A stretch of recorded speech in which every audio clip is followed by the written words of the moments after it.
We are joined here today with Kira Galbraith, a 2003 student graduate who was greatly impacted by Hurricane Ian. Kira lived just a mile and a half from the Gulf Coast of Naples, Florida, which was about 30 minutes south of the eye of Hurricane Ian. Kira and her family lost most of her possessions and had to evacuate her flooded home during the storm.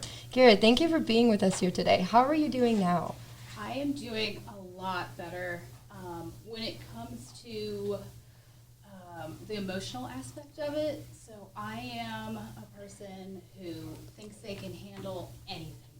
I am strong enough, I got this, but when it came to the real aspect of returning to work while you had to recover and get everything back, it surfaced and it rocked me. Oh, I But bet.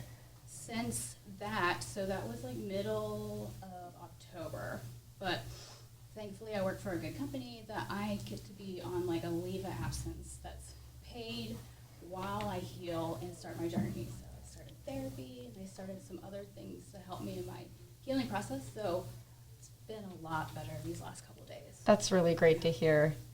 What went through your mind as soon as you heard the news of the Category 4 hurricane towards Florida? And what preparations did you make prior to the storm? So it was my first big hurricane. I moved to Naples in March of 2022. And you hear about hurricanes, right? And you're like, so I excessively check the news, check the apps, weather apps. I was like, I'm freaking out. But then you go to the other Floridians and you're like, what do I expect? What's going to happen?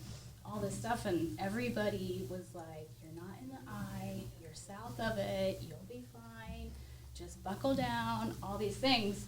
And we were going to evacuate the night before. We were going to go to Melbourne, where my boyfriend's uncle lives. And through the suggestions, we ultimately decided it's not going to hit us that hard. We're going to stay in control what damage we can. And then, so we stayed. And then next day, we're living the day. And then our house just started filling up with water. And then that's when it was go time. So we didn't really prepare except for putting a couple of important things on the top shelves in case worst case scenario happened.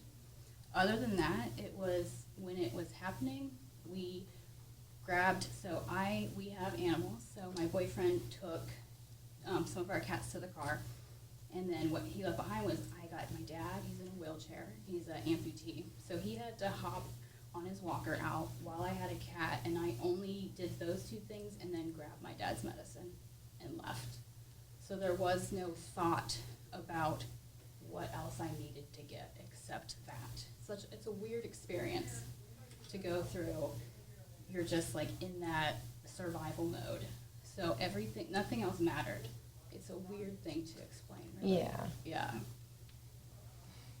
What was it like being in the middle of the hurricane after living in Central PA for most of your life?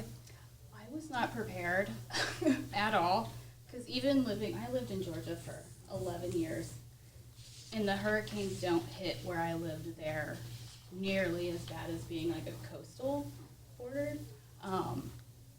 So I didn't even have a grasp on what to think about, or what kind of impacts. So never been through any kind of a disaster naturally. I didn't know how to think about it. So all the thoughts, every scenario played out. This, but then you don't know till it's your reality, So, but it was shaking for sure. It sounds pretty shaking. Mm-hmm. Alrighty. I understand that the storm caused lots of damage to your house and valuables. Can you elaborate on how much damage your family sustained from the storm? Yes, so my apartment, my whole neighborhood, even the roads, the standing water was 4.5 feet to 5 feet tall. By the time I exited the porch, it was already waist deep. And then when we got to the vehicle, so there's some strangers that my boyfriend flagged down. And thankfully, they decided to help us. So whenever I was pulling myself into the back of the truck, it was up to my sternum. And it was like a matter of 20 minutes when it started rushing in. So it was a surreal moment when that happened. And the damages, so top shelf of closets we got. So clothes, couple boxes that were in storage, didn't even know what was in them. And then there is an additional shelf in my hall closet. So 2 shelves in my hall closet. And my books from my bookshelf that were like 6 feet and above, those were good. But everything else was gone because the sewage system backed up. So that was all over everything. So bacteria, we didn't want to chance anything. So it was just destroyed. So it was just gone. Now, was your house only 1 floor or was it 2? It's a single, so I lived in a triplex really close to the downtown Naples area. And then there's more triplexes like in a row back. Okay. Yeah, the whole neighborhood storm surge flooded everything. Nearly 2 months after Ian's initial hit, how were you and your family coping? Did you have to move back to Pennsylvania due to the damage of your house? So we are coping well. My boyfriend handled it better than I did emotionally. I'm a very emotional person. And I didn't think I identified with my things because I don't feel like material is what drives me. But what I did was my things became home. So like when I'm with those things, it's home, it's safe, right? So when those things were not around me, I was like, I was lost. Where do I belong? This doesn't feel like home. So that took over me big time. I didn't move back. I came this week to help my mother through a surgery. But we moved about 6 miles east of where we were living that didn't get flooded. And we're in those apartments there. We're staying in Florida. I have people that say, haven't you had enough? Aren't you coming back? But I haven't even seen snow since 2015 until yesterday. You know? I bet that's a really big change too. So the weather, I think, is enough to keep me down there. So it was Sunday, like we have a pool at our new apartment, which is a huge plus, very therapeutic. Like I was in the pool, and then I come here, and I'm like shoveling snow. So I don't know if I could be that cold for a long period of time. So we're on the mend, and I'm excited for the person I am becoming because of living through such a intense That's good. aspect. And we're proud of you to be able to still carry through that and being able to still live on with it no matter what disasters happen. Mm-hmm. Do you think the hurricane changed you as a person, like you said? Oh yeah. I feel like I'm a completely different person in how I view things. So identifying with things and thoughts that drive your life based off of how everybody else thinks it should be, I think of it like I was always gaslighting myself, running as fast as I could towards the next goal, accomplishing, and just not being present, not living the day as we're supposed to, just doing what I thought I had to do. So I am at more peace now because of this, and how my perspective has shifted 180, and I feel like the changes I'm gonna grow into are gonna be more than I ever thought it could be. Yeah. And I feel like my direction of where I'm going to go is different than whatever. I never thought I would go that way. Right, and then it's different for the good too, because you know then it's going to bring you to better things. Mm-hmm. I know, I said it a couple times, I was like, it's weird to say this, and a lot of people don't understand it, but I'm kind of thankful that this happened to me. Right. It's a weird thing to even explain, but I'm just I was just going through life like a zombie kind of, just daily monotony, go, the doing. I'm breaking up with the doing, and I'm just I want to live, and feel good about it, but still have the goals and the accomplishments, but different, and a better feeling. Yeah. Who has helped you the most during these difficult times in providing essentials such as food, water, clothes, and shelter for your family? So initially, my boyfriend's uncle, he put us up in a hotel in Fort Lauderdale, which is the farthest east you basically can go away from the storm. And we were in there for a while, but FEMA, it came through. Like, I knew about FEMA and I knew they helped people through times like this, but I didn't know exactly how much they helped. Like, immediately after you like fill out your application, not long after, you have emergency money for food, essentials, shampoo, conditioner, soap, like all the things, like cat food. So all of that was by FEMA. And then through my social groups, through life, the last 20 years since I left Tyrone, college people, friends in Georgia, everybody, like the strangers, the support and donations we received from people in our lives, I would have never imagined would have happened. I never thought people would be selfless in the aspect of like giving us what we needed to get on, you know, the talks, conversations, experiences people have been through. My therapist, I finally got a therapist. I've been wanting one for a while. That's good. Because I want to be a therapist. I was like, I Really? need to have one. Yeah. She's helped. And then I'm a reader. I love to read. And I finally get to read with a different purpose. And a couple of books these last 2 weeks. I've been nonstop reading like a crazy person. But I've read like 5 books in 2 weeks. And the insight, I'm receiving it different. It's not just like knowledge. It's like I'm experiencing the book and it's like shifting things and putting it into a perspective where I can utilize it Right. instead of just knowing it. You said you want to become a therapist. Do you think your experience with the hurricane will help you, like as a therapist, like dealing with people with their traumatic experiences and PTSD, like those who have been hit with these traumatic events and cause them to really change their perspective on life? I do. I think it also shifted some emphasis that I want to check out. So I want to add spiritual and mindfulness and well-being psychology, holistic psychology, intuitive psychology, versus prior to it was more cognitive, behavioral actions, like us, our human bodies psychology. So being able to shift it into separate forms, and so consciousness is a big thing, and it's like you know what it is, you know the definitions, but so in survival, when you're in that full consciousness right there, you're witnessing what's happening to you, like an out-of-body experience. Right. So being able to have that experience, to like learn how to utilize it, to make it an everyday awareness, will be very helpful, and I think helping a lot of people. And that's what I want to do, like create a safe environment.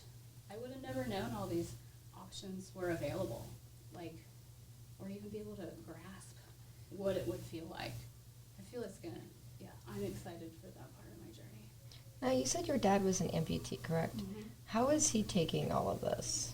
So he's doing fine. I'm his caretaker.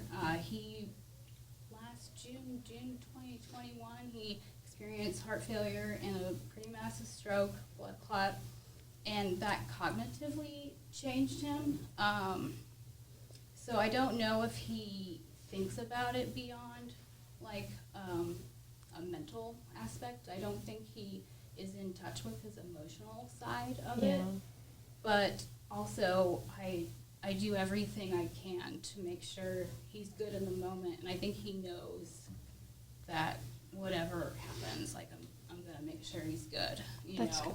because he didn't panic.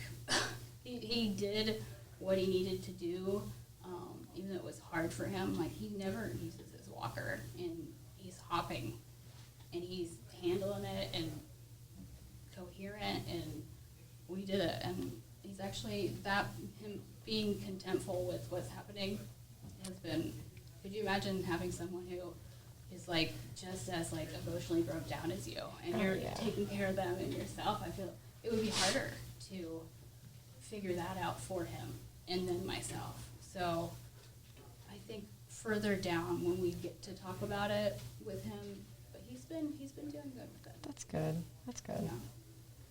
Yeah. Any additional comments that you would like for Channel T to know about? Like, just to tell Tyrone about the storm or anything?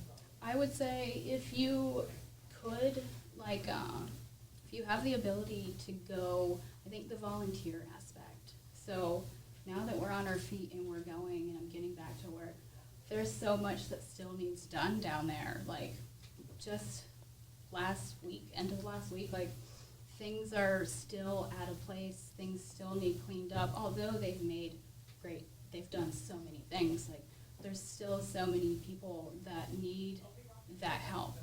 So for me, because I've done the FEMA process and filling it out and knowing more resources, I want to get out there and let them know, hey, if you do this, then you'll get this. You'll do this, it'll help you. And just like offer different resources. But people need more than they realize, because that happened to me. I needed more than I ever thought I would need from other people. So opening up to other people and helping in that way, I feel like what people need the most. But I mean, I'm down to answer any questions.